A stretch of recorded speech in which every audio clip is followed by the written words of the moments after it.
அனைத்துலக ஆன்மீக அன்பர்களுக்கு அடியேனின் வணக்கம். இப்பிரபஞ்சத்திற்கும் தாய் தந்தையருக்கும் என் அருமை குருநாதர்களுக்கும் என் வணக்கத்தை தெரிவித்துக் கொண்டு இன்றைக்கி நிகழ்ச்சியில் போகிறோம். இன்றைக்கி என்ன விஷயம் பார்க்க போகிறோம் அப்படின்னு பார்த்தோன்னா, புரட்டாசி முடிஞ்சிருச்சு. இப்போ அடுத்து பார்த்திங்கன்னா ஐப்பசி மாத பலன்கள். சரிங்களா? ஐப்பசி மாத பலன்கள் எத்தகைய சிறப்பை தரப்போகிறது 12 ராசிக்காரர்களுக்கும். மேஷம், ரிஷபம், மிதுனம், கடகம், சிம்மம், கன்னி, துலாமுக்கு ஒரு சிறப்பு இருக்குது. விருச்சகம், தனுஷு, மகரம், கும்பம், மீனம். இந்த 12 ராசிக்காரர்கள் பார்த்திங்கன்னா 12 ராசிகளில் ஒரு ராசியும் 3 நட்சத்திரம் கொண்டு இருக்கும். சரிங்களா? ஸோ இந்த விஷயங்கள் எல்லாமே இருக்க போது இதில் துலாம் ராசி அப்படின்னு சொல்லுவோம். இந்த துலாம் ராசி ஐப்பசி மாதத்தில் துலாம் ராசிக்கு என்ன விஷயம்? ஏன்னா எடுத்ததுமே நம்ம துலாமில் போயிட்டோம். ஏன்னா ஐப்பசி மாதத்தை துலா மாதம் அப்படின்னு சொல்லுவோம். ஏன்னு பார்த்தீங்கன்னா, கன்னியில் இருக்க சூரிய பகவான் என்ன பண்ணுறாரு, இந்த மாதத்தில் துலாமில் சஞ்சரிக்க போகிறார். ஸோ துலாம்னா என்னதுங்க? தராசு.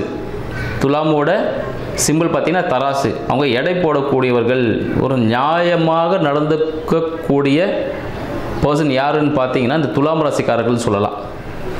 துலாம் ராசியோட அதிபதி யார் அப்படின்னு பார்த்தீங்கன்னா, துலாம் ராசியின் அதிபதி சுக்கிர பகவான். 1க்கும் 8க்கும், ரிஷபத்துக்கும் அவர் தான். சரிங்களா? துலாமுக்கும் அவர் தான், ரிஷபத்துக்கும் அவர் தான். 1க்கும் 8க்கும் அதிபதி சுக்கிர பகவான். இப்போ சுக்கிர பகவான் எங்கே இருக்கார் அப்படின்னு பார்த்தீங்கன்னா, கன்னியில் இருக்கிறார்.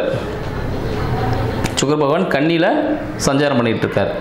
இப்போ என்ன மாதிரி விஷயங்கள் நடக்கும் இந்த துலாம் மாதத்தில் பார்த்தீங்கன்னா வேறு என்னென்ன விஷயம் நடக்குன்னு பார்த்தீங்கன்னா, கந்த சஷ்டி, சூரசம்ஹாரம், ஸோ இந்த நிகழ்ச்சிகள்லாம் இருக்குது. அடுத்து பார்த்தீங்கன்னா தீபாவளி பண்டிகை, ஸோ அந்த விஷயங்களும் வரப்போகுது.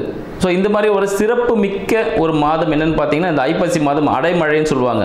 ஸோ பருவகாலம் மாற்றம் நிறைய ஏற்பட்டு நிறைய செல்வ செழிப்புகள் கொடுக்கக்கூடிய ஒரு அற்புத மாதமாக இந்த துலா மாதமாக ஐப்பசி நம்ம எல்லாருக்கும் விளங்க போகுது அப்படின்னு தெரிவிச்சுக்கிறேன். சரிங்க, இந்த காலகட்டத்தில் எந்த பகவான் வழிபடலாம், என்ன சிறப்பு? துலாம் மாதம்னாலே சொல்லிங்கன்னா அந்த துலாம் மாதத்திற்குரிய இடம் எது, எந்த கோவில் போகலாம்? பிரசித்தி பெற்ற கோவில்னா ஸ்ரீரங்கம். சரிங்களா? ஸ்ரீரங்கம்னாலே சுக்கிரன் ஸ்தலம் அப்படின்னு சொல்லுவாங்க. சுக்கிரனோட ஆதிக்கம் மிக்க ஒரு ஸ்தலம் எதுனா ஸ்ரீரங்கம் அப்படின்னு சொல்லலாம். இந்த துலாம் ராசிக்காரர்கள் துலாம் மாதத்தில் ஸ்ரீரங்கம் சயன கோல பெருமாள், சரிங்களா, சயன கோலத்தில் இருப்பார். அங்கே போய் பண்ணும்போது, அங்கே போய் பூஜிக்கும் போது என்ன நடக்கும்? செல்வ சௌபாக்கியங்கள் அனைத்துமே கிடைக்கக்கூடிய ஒரு அற்புத மாதமாக இந்த துலா மாதம் திகழ்கிறதுன்னு சொல்லலாம். இந்த துலாம் மாதத்தில் என்னென்ன பண்ணலாம், என்ன செய்யலாம், 12 ராசிக்காரர்களுக்கு என்ன விதமான ராசி பலன்கள் நடக்க போகுது, என்ன சாதகமான பலன்கள், கடந்த மாதத்தில் என்ன விதமான பாதக பலன்களை நீங்கள் அனுபவிச்சிருந்தீங்களோ அதுக்கு என்ன ஒரு பிராயச்சித்தம், ஒரு நல்ல பலன்கள் இந்த மாதத்தில் கிடைக்க போகுது அப்படின்ற விஷயங்களில் இப்போ நம்ம போகலாம். தனுசு ராசி அன்பர்களுக்கு அடியனின் அன்பு வணக்கங்கள். தனுசு ராசினே பார்த்தீங்கன்னாலே ஒரு நியாயமான, ஒரு அறிவு மிக்க அப்படின்னு சொல்லலாம். அறிவுன்னா அனுபவம் மிக்கன்னு சொல்லலாம். அதை விட சிறப்பான விஷயம். எல்லாருமே ரொம்ப அறிவாளிகள், பட் அனுபவம் அதிகமானவர்கள், ஒரு குருஸ்தானத்தில் இருக்கக்கூடிய எல்லாருக்கும் கற்றுக் கொடுக்கணும் அப்படின்னு நினைக்கக்கூடிய ஒரு அன்பர் யாருன்னு பார்த்தீங்கன்னா நம்மளோட குரு பகவான் தான். குரு பகவான் வீடுன்னு பார்த்தீங்கன்னா தனுஷு. ஸோ தனுஷு பார்த்தீங்கன்னா தனுஷுக்கும் மீனத்துக்கும் அதிபதியான குரு பகவான் எங்கே இருக்காருன்னு பார்த்தீங்கன்னா இப்போது மிதுனத்தில் இருக்கார். மிதுனத்திலிருந்து சஞ்சாரமாக கடகத்திற்கு போக போகிறார். அப்போ என்ன விஷயங்கள் நடக்க போகுது? மிதுனம் அதிலிருந்து கடகத்துக்கு போகிற உச்சம் பெற்ற குரு பகவான் தனுசு ராசி அன்பர்களுக்கு ஒரு கடன் ஏற்படுத்த போறாருன்னு சொல்லலாம். வீடு சார்ந்த கடன், புதிய வீடு வாங்குவதற்காக அவர்களுக்கு லோன் கிடைக்கும். கடன் சார்ந்த விஷயங்கள் ஈடுபடும் பொழுது அவர் மிகப்பெரிய ஒரு கடனை ஈடுபடுத்த வாய்ப்புகள் உண்டு. அதன் மூலமாக வீடு, வண்டி, வாகனம் அமைவதற்கான வாய்ப்புகள் உண்டு. ஒரு நல்ல ஒரு செய்தியை தெரிவிச்சுக்கிறேன். லோனுக்காக வெயிட் பண்ணிட்டு இருக்கீங்களா? உங்களுக்கு சக்சஸ்ஃபுல்லான ஒரு அமைப்பாக இந்த மாதம் திகழப்போகுது, ஐப்பசி மாதம் திகழப்போகுதுன்னு சொல்லலாம். மேலும் உங்களுக்கு தாயாரின் உடல்நிலையில் கவனம் வேணும். தாயாரின் உடல்நிலை கொஞ்சம் கவனம் வேணும். தாயாரின் மனதிற்கு பிடித்த பொருட்கள் ஏதாவது நீங்கள் வாங்கி தரதுக்கான வாய்ப்புகள் உண்டு. அதனாலே ஒரு கடன் ஏற்படும். கடன் ஏற்படும், ஒரு மன உளைச்சலும் ஏற்படும். தனுசு ராசி நண்பர்களுக்கு ஒரு மன உளைச்சலும் ஏற்படுவதற்கான வாய்ப்புகள் உண்டு. வீடு, வண்டி, வாகனம் இந்த மாதத்தில் புதிதாக வாங்க அமைப்புகள் உண்டு. அது உங்களுக்கு மிக சக்ஸஸ்ஃபுல்லான ஒரு அமைப்பை ஏற்படுத்தும். உங்களோட வருமானம் எப்படி இருக்கும்? உங்களோட வருமானம் இரட்டிப்பாகக்கூடிய ஒரு அமைப்பாக இந்த மாதம் திகழப் போகிறது. உங்களோட முயற்சிகள் பலவிதமான முயற்சிகளாக இருக்கும். நீங்கள் கம்யூனிகேஷன் ரிலேட்டான விஷயங்கள், இன்வெஸ்ட்மெண்ட்டு, ஷேர் மார்க்கெட், இது மாதிரி விஷயங்களை நீங்கள் இன்வெஸ்ட்மெண்ட் பண்ண போகிறீங்க. இந்த விஷயங்கள் உங்களுக்கு அனுகூலமாக இருக்குமான்னு பார்த்தீங்கன்னா கொஞ்சம் மிகவும் ஜாக்கிரதையாக இருக்கணும். மறைமுகமாக நீங்கள் பண்ணக்கூடிய இன்வெஸ்ட்மெண்ட்டில் மிகவும் ஜாக்கிரதையாக இருக்கணும். அதில் லாபம் கிடைக்கும், பட் போட்ட இன்வெஸ்ட்மெண்ட் கிடைக்குமான்றது தான் பெரிய கொஸ்டின். ஏன்னா அது எப்படின்னு பார்த்தீங்கன்னா உங்களோட பேஸ்டான ஜாதகத்தை பார்க்கும்போது தான் சொல்ல முடியும். இப்போ கோச்சார் நிலையில் என்ன சொல்லுது பார்த்தீங்கன்னா, நீங்கள் பண்ணக்கூடிய மறைமுக இன்வெஸ்ட்மெண்ட் உங்களுக்கு லாபத்தை கொடுக்கும், அந்த அசல் கையில் வர்றது கொஞ்சம் கஷ்டம். அதனால் இந்த காலகட்டத்தில் முதலீடு பண்ணுவது மிகவும் தவிர்க்கணும். சரிங்களா? பட் நீங்கள் வீடு, வண்டி, வாகனம் வாங்கலாம், தாராளமாக வாங்கலாம். குழந்தை பாக்கியம், குழந்தை பாக்கியத்துக்காக ட்ரை பண்ணிட்டு இருக்கீங்களா? உங்களுக்கு இப்போ சக்ஸஸ்ஃபுல்லான ஒரு அமைப்பை ஏற்படுத்த போகுதுங்க. குழந்தை பாக்கியம் நீங்கள் சக்ஸஸ்ஃபுல்லான ஒரு அமைப்பில் நீங்கள் கிடைக்க போகுது. குழந்தைகளுக்கு உடல்நிலைகள் எதனால் உங்களுக்கு பிரச்சனைகள் இருந்தால் அது எல்லாமே சால்வ் ஆக போகுதுன்னு சொல்லலாம். குழந்தைகளின் கால் சம்பந்தப்பட்ட விஷயங்களில் ஏதாவது அணிகளின் வாங்கினா வாங்கிக்கோங்க, இல்லைனா கால் சம்பந்தப்பட்ட விஷயத்தில் கொஞ்சம் செலவுகள் பண்ண வேண்டிய சூழ்நிலை ஏற்படும். அடுத்து உங்களை திருமணம் சார்ந்த விஷயங்கள், தனுசு நண்பர்கள் திருமணம் சார்ந்த விஷயங்கள் கொஞ்சம் பிரச்சனைகளை கொடுக்கும் சொல்லலாம்.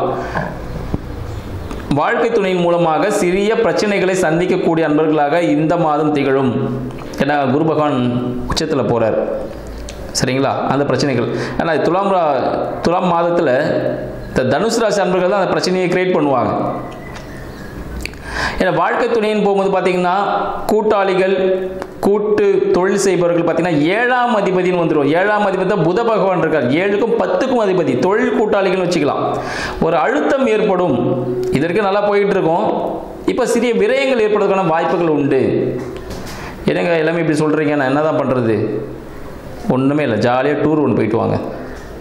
தனுசு ராசி அன்பர்கள் இன்ப சுற்றுலா செல்லும் பொழுது அவர்களின் மனம் ஆறுதல் அடையும், மன அழுத்தம் குறைவதற்கான வாய்ப்புகள் உண்டுன்னு சொல்லலாம். அதனால் அந்த விஷயத்தை பார்க்கலாம். திருமணம் நடைபெறுமா? திருமணம் நடைபெறுவதற்கான வாய்ப்புகள் உண்டு. சரிங்களா?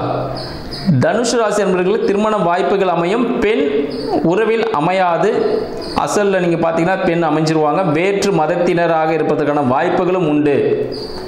வேற்று மதம், இனம் சம்பந்தப்பட்ட ஒரு சிறிய ஒரு வாய்ப்புகள் உண்டு. அசலில் தான் அமைவாங்க தனுசு ராசி அன்பர்களுக்கு. தொழில் சார்ந்த விஷயங்கள், தனுசு ராசி அன்பர்களுக்கு தொழில் சார்ந்த விஷயங்கள் ஒரு நல்ல ஒரு லாபகரமான விஷயமாக தான் இருக்கும். சரிங்களா? தொழில் சார்ந்த விஷயங்கள் ஒரு நல்ல லாபகரமான விஷயங்களாக இருக்கும். சிறிய சிறிய செலவுகள் ஏற்படும். தொழில் சார்ந்த விஷயத்தில் சிறிய செலவு உபாதைகள் ஏற்படுவதற்கான வாய்ப்புகள் உண்டு. தனுசு ராசி அன்பர்களின் தந்தை சார்ந்த விஷயங்கள், ஆன்மீகம் சார்ந்த விஷயங்கள் மிகவும் சிறப்பானது ஒரு அமைப்பை கொடுக்கும் சொல்லலாம். தனுசு ராசி அன்பர்கள் ஆன்மீகம் சார்ந்து ஏதாவது செஞ்சாங்கன்னா, இல்லை தந்தை ஸ்தானத்தில் இருக்கவங்களுக்கு உதவுவதன் மூலமாக, தந்தைக்கே உதவுவதன் மூலமாக மிகப்பெரிய ஒரு லாபத்தை அடையக்கூடிய ஒரு மாதமாக இந்த ஐப்பசி மாதம் திகழப்போகுதுன்னு சொல்லலாம். இந்த ஐப்பசி மாதத்தில் பார்த்தீங்கன்னா 5க்கும் 12க்கும் அதிபதி தனுஷு. 5, 12 மன விரயம், மன விரக்தி.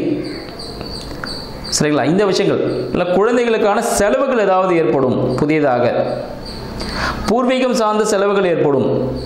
ஷேர் மார்க்கெட்டில் ஒரு இன்வெஸ்ட்மெண்ட் பண்ணுவீங்க. ஹியூஜ் இன்வெஸ்ட்மெண்ட் ஷேர் மார்க்கெட்டில் பண்ணக்கூடிய ஒரு மாதமாக இந்த மாதம் திகழப்போகுது. ஆனால் ஹியூஜ் இன்வெஸ்ட்மெண்ட் பண்ணும்போது கொஞ்சம் நல்லா யோசிச்சு பண்ணுங்கள். Long term investment okay, short term investment போட்டிங்கன்னா அந்த அமௌண்ட் வராது. தனுசு ராசி அன்பர்கள் மிக கவனமாக இருக்கணும். தனுசு ராசிக்கு 8ல் குரு இருக்கா. தனுசு ராசிக்காரரே போய் பிரச்சனையில் மாட்டிக்கிறதுக்கான விஷயங்களை பண்ணுவார். பிரச்சனை தானால வராது. இவரை போய் வாலண்டரியாக ஒரு பள்ளத்தை தோண்டி அதில் போய் காலை இவரை விட்டு கால் மாட்டிக்கிச்சுன்னு. அதனால மிகவும் கவனமாக இருக்கக்கூடியது. வயிறு சம்பந்தப்பட்ட பிரச்சனைகள், கோர்ட்டு கேஸ், வாகன விபத்து ஏற்படுவதற்கான வாய்ப்புகளும் உண்டு. வாகன விபத்து ஏற்பட வாய்ப்புகள் உண்டு. வண்டி ஓட்டும் போது மிக மிக கவனம் தேவை. ரொம்ப ஃபாஸ்ட்டாக போய் வேலையை முடிக்க போகிறேன்னு போக முடியாது. அந்த வேலையை பண்ண நடக்காது. ஏன்னா அதுக்குள்ள வாகன விபத்து ஏற்பட்டிருக்கும். அதனால் வண்டி வாகனத்தில் மிக மிக கவனம் தேவை. தனுசு ராசி அன்பர்கள் அடிவயிறு சம்பந்தப்பட்ட பிரச்சனைகளில் கண்டிப்பாக கவனம். நெய், கொழுப்பு சம்பந்தப்பட்ட உணவுகளை அறவே தவிர்த்துருங்க. அது உங்களுக்கு இப்போ கோச்சாரமாக இருக்கக்கூடிய குரு பகவான் சில பிரச்சனைகளை கொடுப்பாரு அப்படின்னு சொல்லலாம். அதனால் அந்த விஷயங்களை நீங்கள் தவிர்க்கணும். இனிப்பு சார்ந்த விஷயங்களை கொஞ்சம் தவிர்ப்பது நல்லது. இனிப்பு சார்ந்த விஷயத்தில் கொஞ்சம் கவனம், அதெல்லாம் சுத்தமாக அறவே தவிர்த்துருங்க. உடல் பயிற்சி செய்வது மிக மிக முக்கியம். உடற்பயிற்சி செய்வதன் மூலமாக நீங்கள் நிறைய பிரச்சனை வந்து அவாய்ட் பண்ணிக்கலாம். இந்த காலகட்டத்தில் ஒரு நடைப்பயிற்சியாவது கண்டிப்பாக நீங்கள் மேற்கொள்ளணும். தனுசு ராசி அன்பர்கள் நடைப்பயிற்சி செய்வதன் மூலமாகவும் நடக்கும். சரிங்க, நான் என்ன கடவுள் வணங்குவதன் மூலமாக எனக்கு என்ன நன்மைகள் நடக்கும்? ஏன்னா நன்மை நடக்கணும்ல. ஸ்ரீரங்கம் ரங்கநாத பெருமாள், ஸ்ரீரங்கம் சுக்கிரஸ்தலம், அங்கே போயிட்டு நீங்கள் வழிபாடு பண்ணும் பொழுது உங்களுக்கு மிகப்பெரிய விஷயங்கள் எல்லாமே ஈஸியாக கையில் கிடைக்கும்னு சொல்லலாம். இங்கே பெரிய ஒரு சக்தி உங்களுக்கு கிடைச்ச மாதிரி இருக்கும். மகாலட்சுமியின் அம்சமாக விளங்கக்கூடியதாக இருக்கும். நெல்லிக்கனி வாங்கி சாப்பிட்றதன் மூலமாக இங்கே ஈஸியாக சுக்கிரனை ஆக்டிவேட் பண்ணிக்கலாம். அப்போ உங்களுக்கு அந்த பணம் சம்மந்தப்பட்ட விஷயங்கள், உடல் உபாதை சம்மந்தப்பட்ட விஷயங்கள், அந்த மங்களகரமான விஷயங்கள் எல்லாமே உங்களுக்கு நடக்கும். இந்த விஷயத்தை நீங்கள் ஃபாலோ பண்ணுங்கள். இந்த ஐப்பசி மாதம் எவ்வளோ சக்ஸஸ்ஃபுல்லாக இருக்குன்னு சொல்லிட்டு கமெண்ட் பண்ணுங்கள். நன்றி, வணக்கம்.